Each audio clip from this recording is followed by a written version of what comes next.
Greetings from the Pearl of Africa, Uganda. This is Tim and Colleen Stevenson, and we send you so many greetings and huge celebration coming up, and we congratulate you on that. What an exciting event. And even though we can't be there in person, we thought we would do a small video and send you some sights and views of all the things that have happened. You've stood by our side all these years in ministry, and it has been an amazing relationship. We are so thankful that we were able to.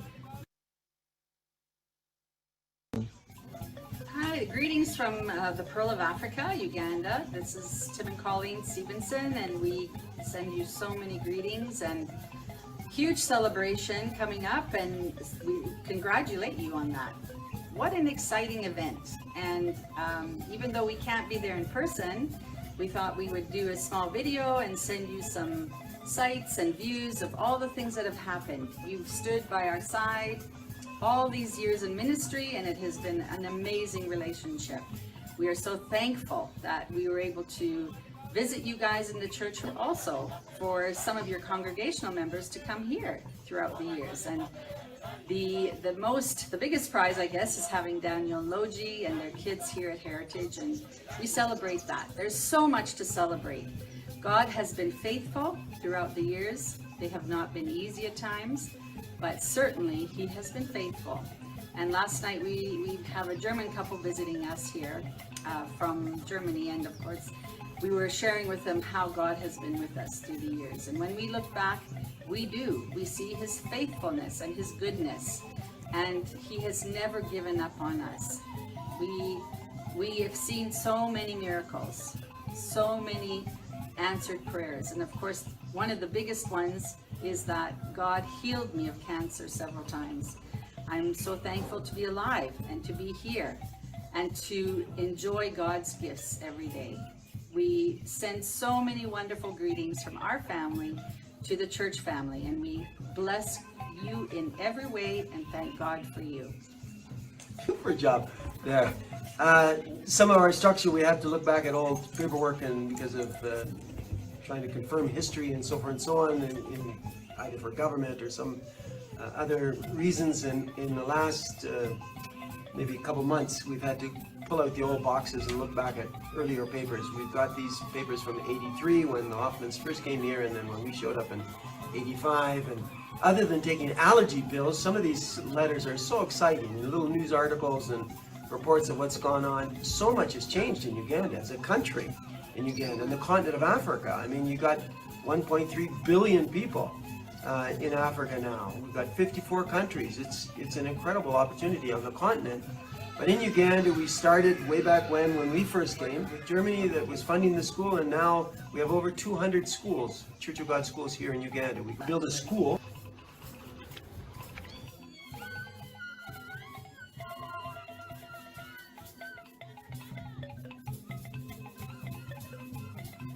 Go from the international partnership that we've got with one of our schools to the village school. Some of them are still just barely away from the mango tree. And so we're very, very pleased that we've seen this growth, been allowed to see this growth. We've been through a couple wars and different things that have gone on, but we have never missed recognizing that it's because of the grace of God that we've been allowed to be part of this. We're going to try to put some little pictures together and try to look back and attach some history, but we've come a long way. I could say that we're bigger now than we were there, but that was physical size. We're definitely excited to have been witness to what God is doing in Uganda. The church has grown from 2 churches in '83 to over 600 now. We just had our council meeting. There was over 70 district leaders in the meeting. This is super exciting for us to be allowed to engage in this, whether it's official office work where you're telling the government what's going on, or when you're just sharing with some of the senior ones that are with us. We came when we were quite young, and it's encouraging for us to be able to share back at what God has done. God has done great things, and we would like to testify to that. So we wish you the best, and party up. Thank you for partnering with the work that is here, and we continue to praise his name for what he's done for all of us in these past years. May God greatly bless you.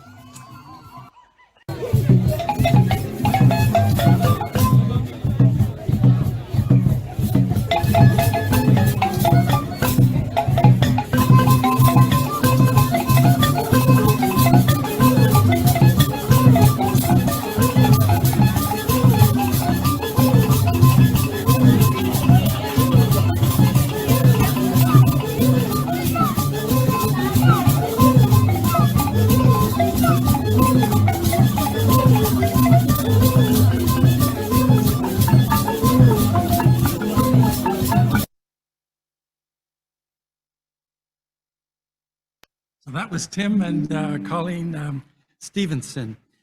With the oversight of the Stevensons, Ken and Julie Wiebe got involved with the child sponsorship program, and they are Canadians. They lived in Ontario, but they've moved out to the West, and we've been a part of their ministry with the child sponsorship program, and they shared this greeting with us. Happy anniversary, Fairview Church of God.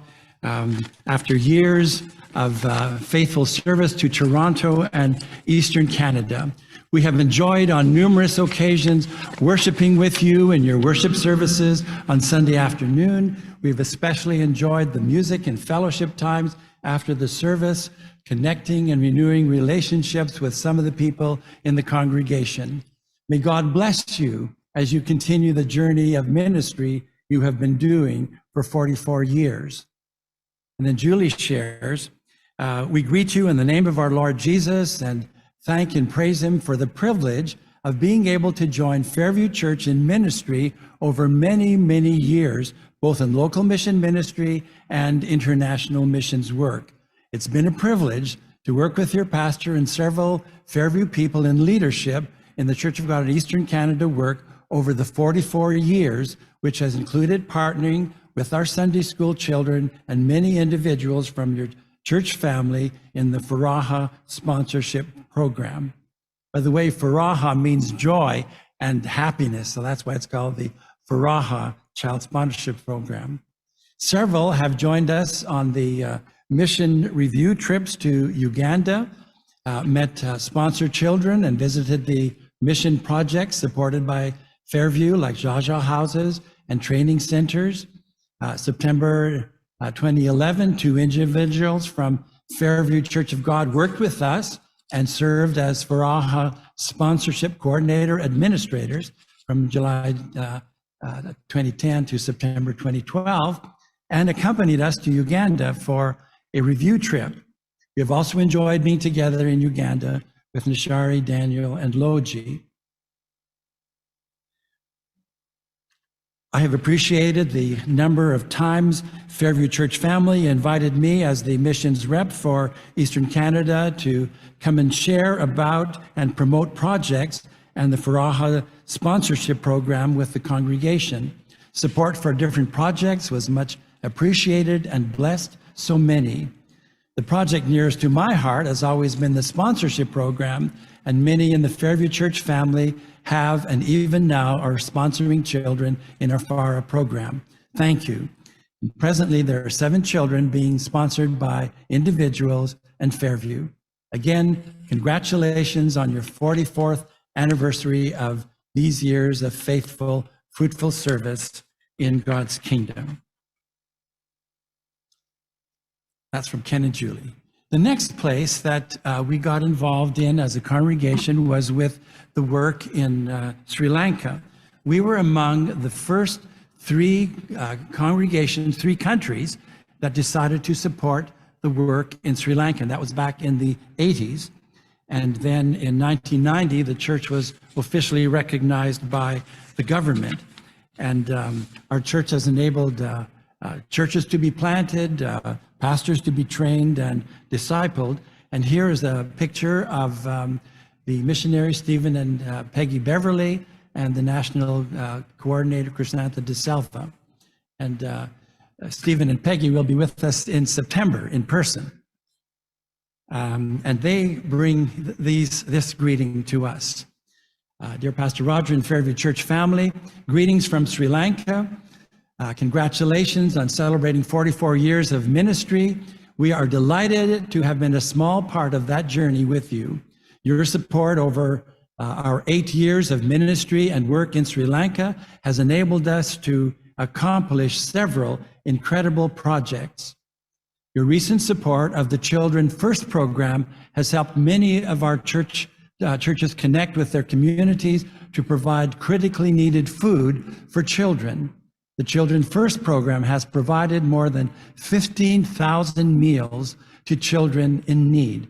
And attached is a short video of the Children First program. Thank you for your prayers and support. Blessings, Peggy and Stephen Beverly. And here are the children that are having.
So there you see firsthand some of the children that were blessed through the Children First program that we are involved in. The next country that we got involved in was with Haiti, and we are thankful that Sharon Singh, oh, here she is. Okay, she is the general director. Come on up, Sharon. She is the general director for Children of Hope, Haiti, and we've done various things with Children of Hope in helping them, during the famine. And what happened to, what happened to the slides that I incorporated? Oh, there we go. Okay, I'm going to just turn it over to you to Sharon. Okay, there, just press that to go to the next slide. And I think you'll want this a bit lowered. Okay, just take this there.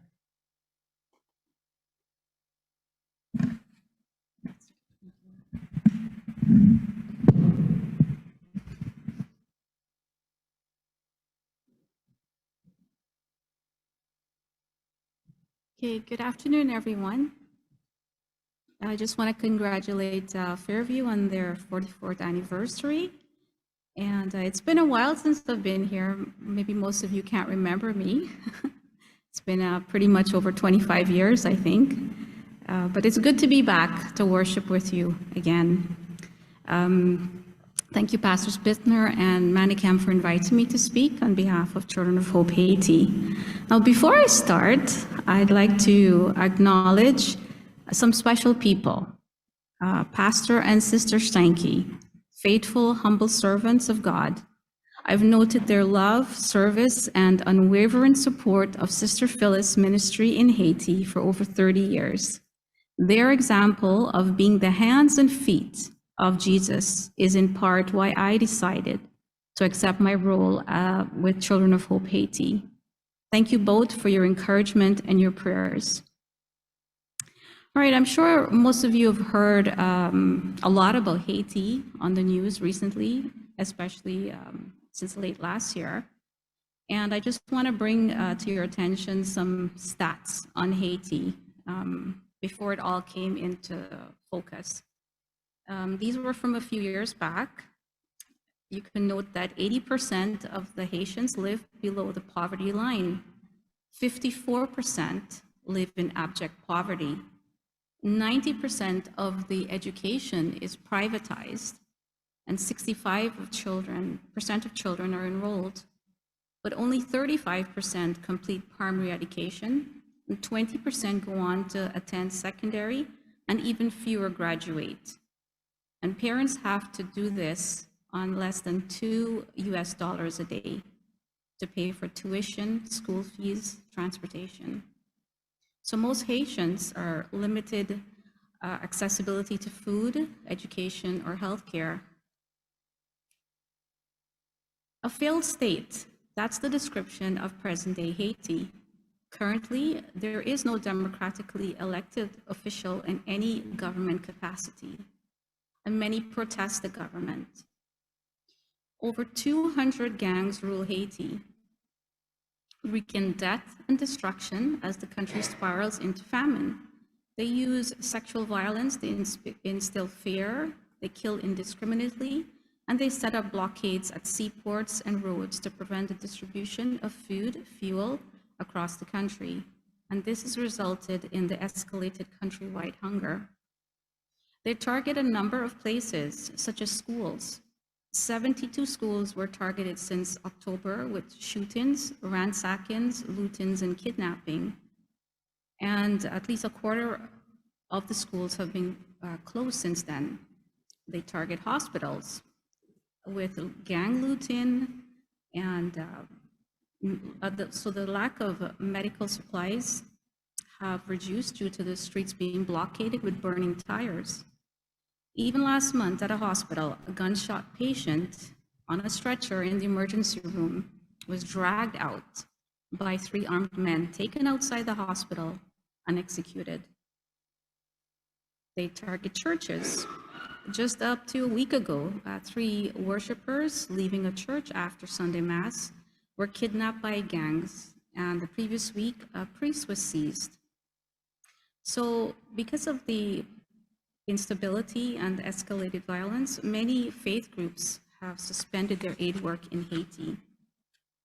So it leaves a big gap.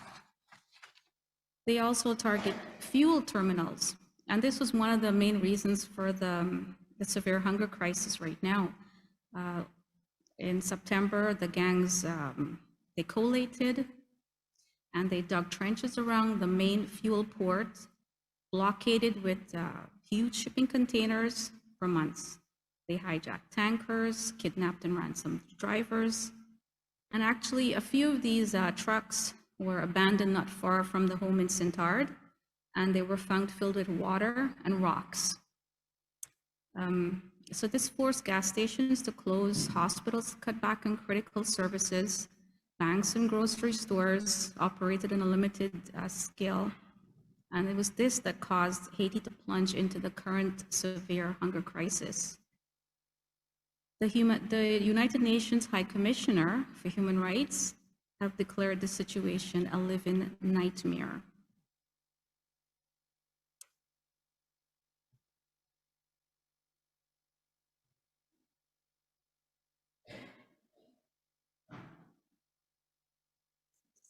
Yes, thank you.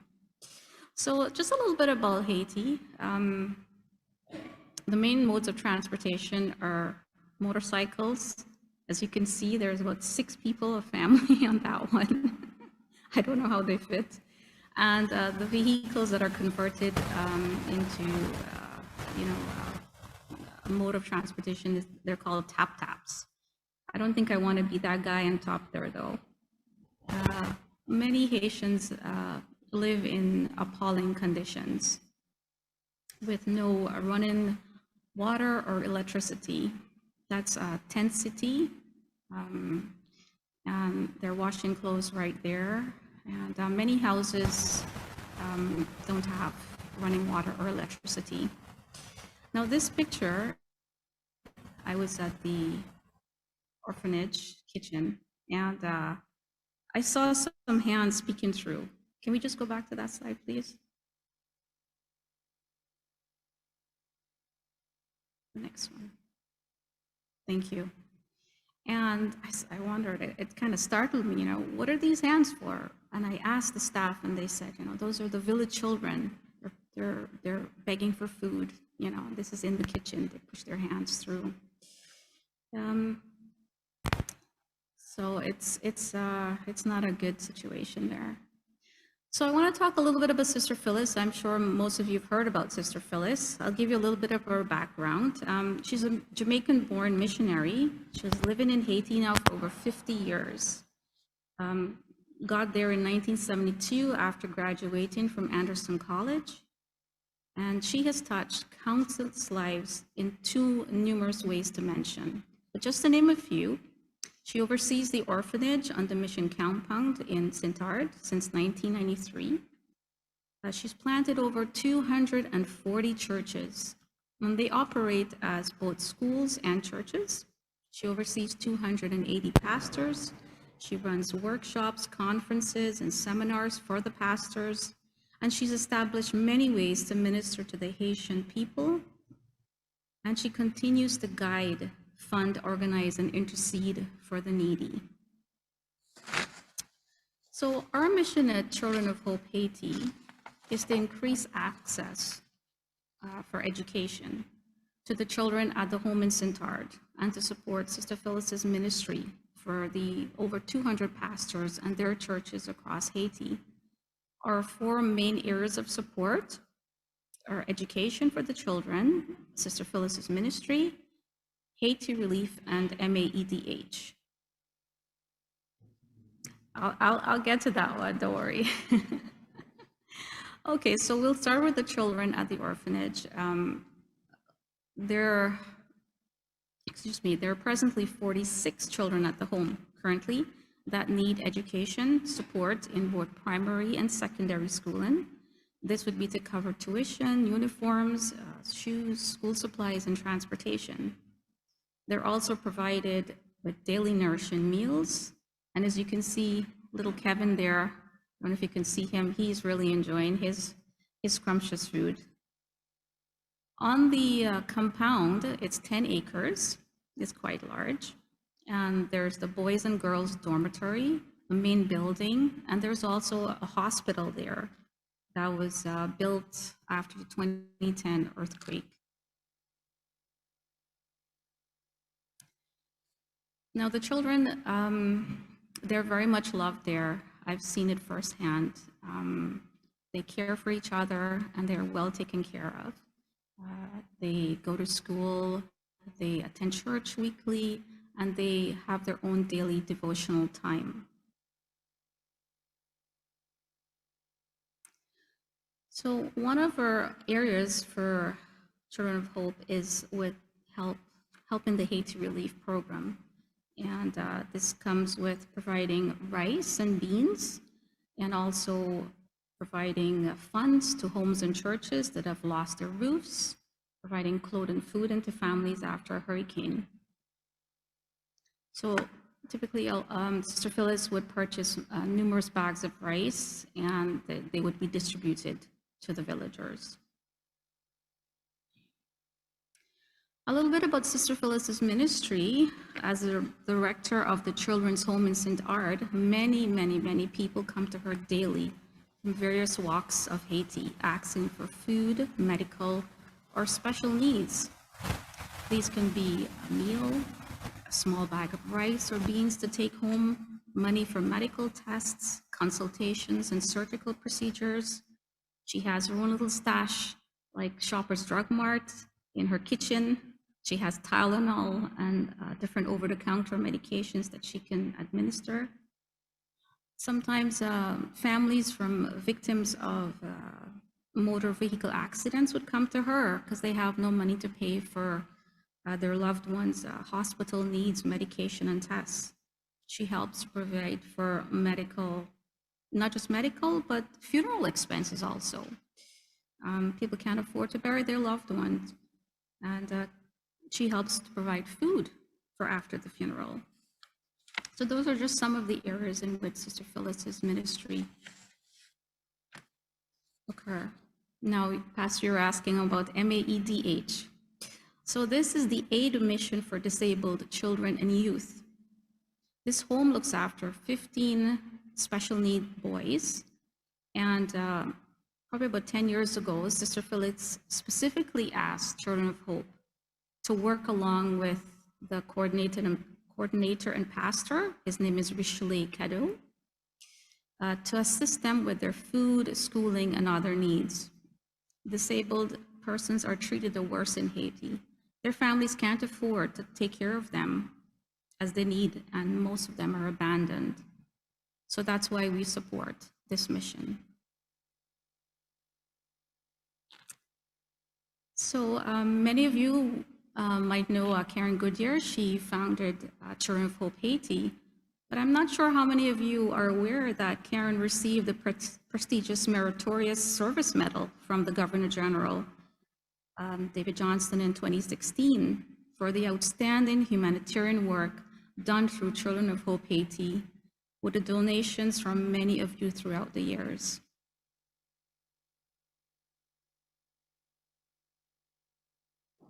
So lastly, I just want to say thank you, Fairview, for your continued support in providing hope to so many children and families in Haiti.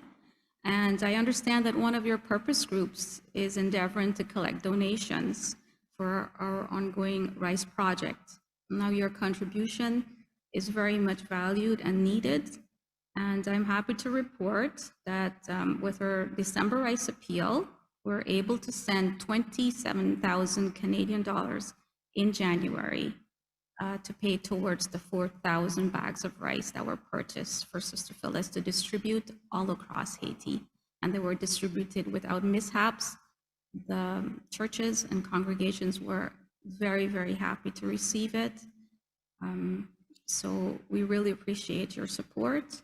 And I brought copies of our 2022 annual update, and it shows how Children of Hope has helped to change lives last year. I'll be happy to answer any questions you might have after the service. So thank you very much, and God bless you.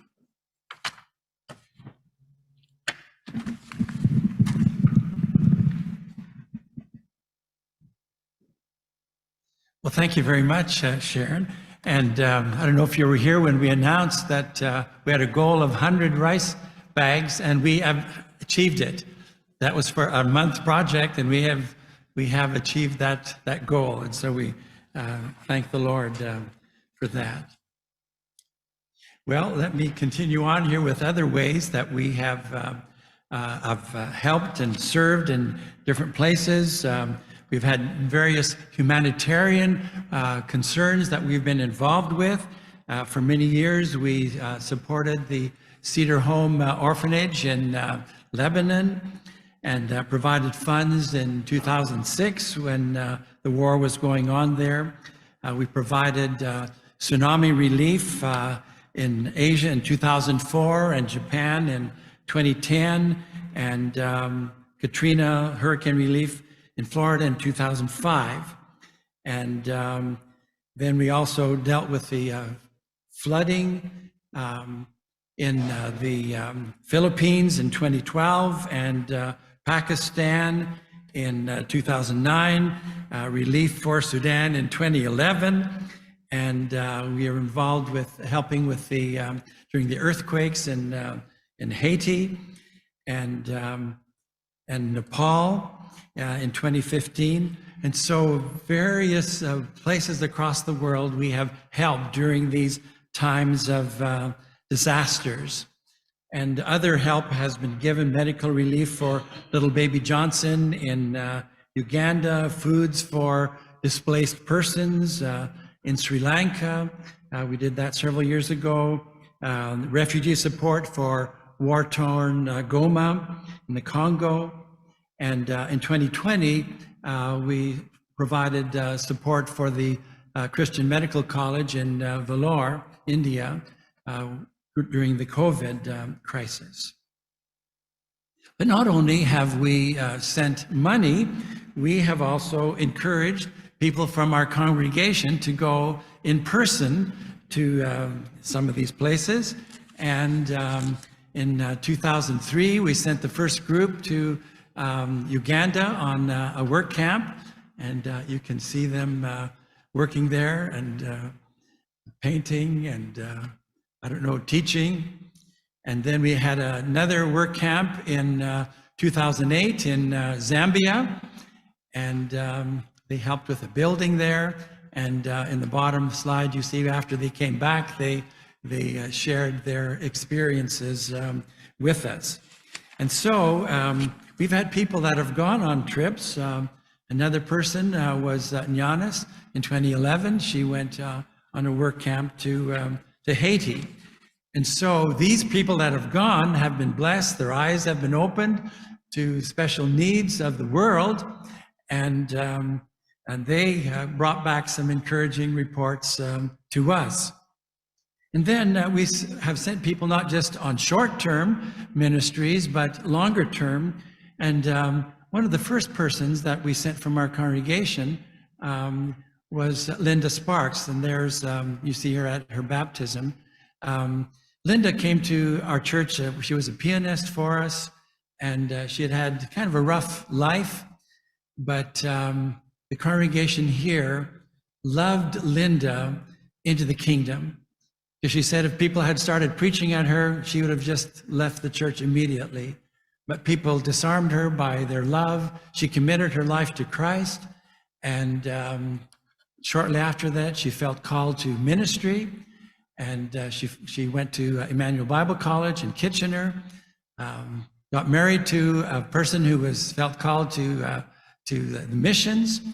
And they were planning on going to a Spanish country. And Linda and her husband were doing language training in Spain. And very sadly, she contracted food poisoning and died as a result of it. Very sad situation.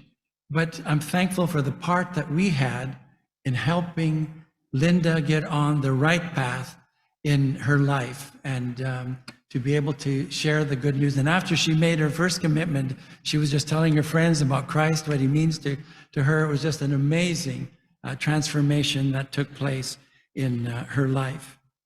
And then Barb Helm, she went to Asia for the first time in 2008, and she's been back. She stayed there ever since. She's been back a few times for vacations, but she has been there since 2008. And the members of the congregation here, a lot of you helped to support her, and a bulk of her support comes from us as a congregation. And she has gone out under the mission organization SIM. That is the organization that she is responsible for. And another family that you know quite well is Daniel and Logie, who are serving in Uganda. And Daniel is the administrator for our Heritage Christian School. Logie teaches. And here's a greeting that they bring for us today. Hi everyone, greetings from Uganda. I'm Daniel. And I'm Logie. I'm Micah. And I'm Noah. We just wanted to share a little bit about our ministry here. I'm involved in teaching at our international school, where Church of God is one of the partners, and Daniel is involved in administration. And we also try to get involved with some of our church projects while we're here. Some of the projects that we are involved in, almost all of them are supported by Fairview in some way or another. So there are three big areas that we are engaged in projects. One is in the area of supporting churches. The other is in the area of education. And the third one is in the area of health. We don't have specific things that we look at and engage in. We look at needs that are present, And then based on the funds that are available that have been provided by Fairview, we see what we can do and then go from there. So with regards to churches, we have done a few things. One of the big areas has been in the supporting of Bibles, or in providing Bibles, especially for youth. We've been connected with the youth ministry here, and they have what is called Kampala 25. And it's the churches are in and around Kampala coming together to have a youth event.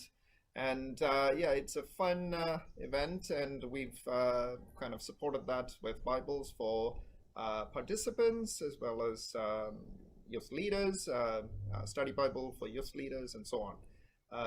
And with regards to music ministry, we have helped out in the past with instruments, sound equipment, and things like that.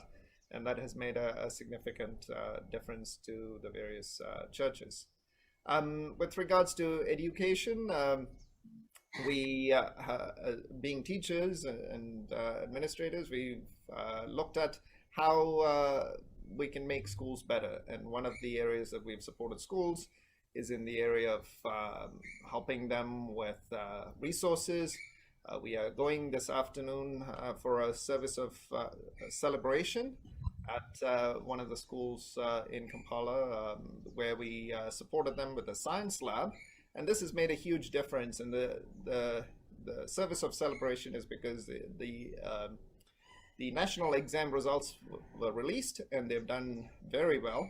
And I was talking to the headmistress yesterday, and she was thanking the contribution from Fairview for the support and the difference that it had made. And so that's an example.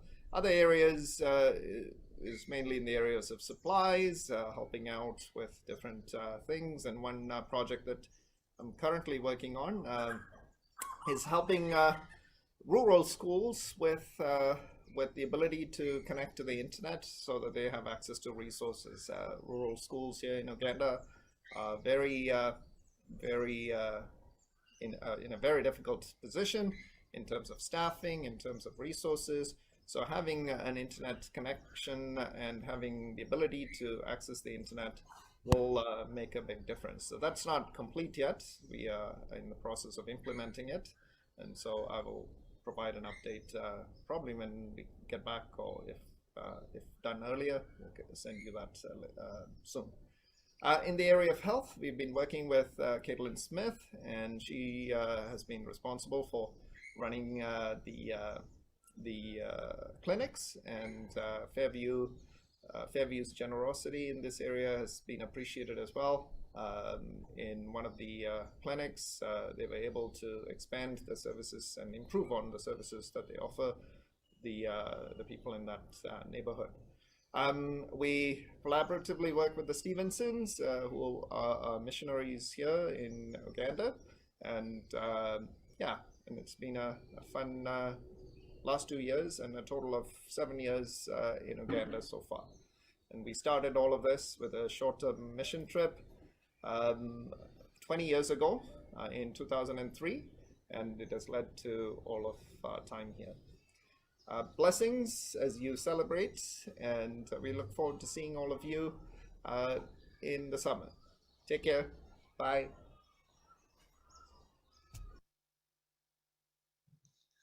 And hasn't it been exciting to hear all the different places that we have been able to have an influence through your giving, through your prayers, through going, and many people across the world have been blessed because you gave and helped in supporting these persons who have gone.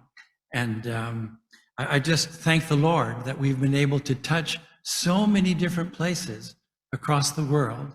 And I praise God for that, that God helped us to capture the vision of doing something just beyond our own local church, but to reach across the world and try to make a difference there. And my desire is that we will never lose that passion, that we will continue to find creative ways of extending our ministry here. We need to expand our ministry here at home, but continue finding ways of extending it across the world. Our song, we're going to sing a song that just invites us to thank you. Now, that was just the preamble to the message. So please don't leave. Okay, you may be seated.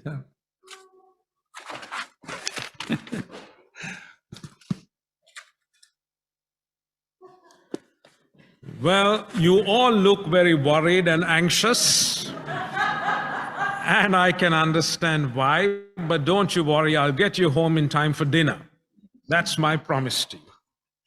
But on a serious note, from all the reports we've heard, from the videos we've watched, I just want to distill all of these down to 3 very quick elements with regards to missions, and then I'll invite Pastor Roger. Does that sound like a fair deal? Very quickly. Good. So the first one is, from all the videos and reports we've heard, we've been a missions church over the years. The first thing that we need to remind ourselves that this is God's mission. And you're familiar with the expression Missio Dei, which means this is the mission of God. And we are a church where we have been so involved in missions that sometimes it is quite possible to settle to this mindset that this is our mission. But this is God's mission, and this is a good time as ever to remind ourselves of this. And I quote from David Bosch in his work, Transforming Mission. This is worth remembering. God is the only perfect missionary. We do not do missions. We only partner in God's mission. In fact, in Bosch's book, he refers to God as the missionary par excellence. And I hope I got the French part of it right, but that's how he refers to God. He said, this is God's mission. And when we come to 1 Corinthians chapter 3 and verse 12, we see very clearly there's the planting, there's the growing, there are different aspects of growth, but there is God who provides the growth. God is the one who is the foundation. And element number 2, don't you think we are moving pretty fast? We're doing pretty good here. So the first one is God is the source of mission. And if you recognize that, if we all recognize that, then we have little difficulty in understanding this slide. Serving God by serving others. So primarily, when we respond to the call of missions, we are serving God. My second insight is that there would be the group that is the sent. Now, I know that we have all been called to serve God, and that is captured in the Great Commission. But from time to time, God does place a call, a specific call upon certain people, either for a short term or for a long term. And he sends these people on specific missions. And today we've had the privilege of hearing from some of these people who were sent by God. Now, that does not mean that you and I can take a back seat and do nothing about sharing the gospel. Last Sunday, our focus was on evangelism within, missions within the country. And we are all called to be involved in the sharing of the gospel wherever God has placed us. But God calls certain people like the Mutayas and the Barbs. I'm sorry, not the Barbs, but Barb. And, we heard of Nishari, and we heard of all these people, Nyanis, and even Haiti, the Children of Hope. All these specific groups are sent on a mission. And we need to recognize that God will call some of us. God will send some of us for very specific missions. My third and final insight is in missions, you also have supporters.